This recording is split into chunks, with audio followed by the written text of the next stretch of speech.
আইনখনতে লিখা আছে যে শিক্ষকৰ বদলীকৰণ বন্ধৰ সময়ত হ'ব।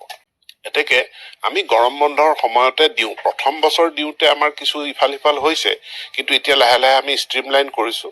গৰম বন্ধ আহি আছে, অহা এসপ্তাহ 10 দিনৰ ভিতৰত পৰ্টেল খুলিব, আবেদন কৰিব, যিমান আবেদন আহিব আমি গৰম বন্ধৰ ভিতৰত আমি নিষ্পত্তি কৰিম।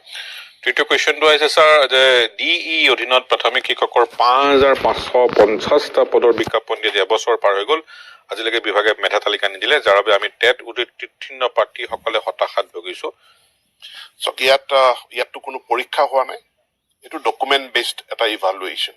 গতিকে ডকুমেণ্টসমূহ এখন এখনকৈ পৰীক্ষা কৰি চাব লাগিব, কাৰণ বহুত ভুৱা ডকুমেণ্ট ধৰা পৰিছে। বহুত ভুৱা মানে আপোনাৰ DLED চাৰ্টিফিকেটৰ পৰা আৰম্ভ কৰি হায়াৰ ছেকেণ্ডেৰী মাৰ্কশ্বিটৰ পৰা আৰম্ভ কৰি বহু ভুৱা ডকুমেণ্ট ধৰা পৰাৰ পৰিপ্ৰেক্ষিতত আমাৰ ডকুমেণ্টবিলাক সদায় বেক ইন ভেৰিফিকেশ্যন এটা কৰিব লগা হয়। অৰ্থাৎ কোনে দিছে চাৰ্টিফিকেটখন তাৰ সত্যাসত্য নিৰূপণ কৰিব লগা হয়।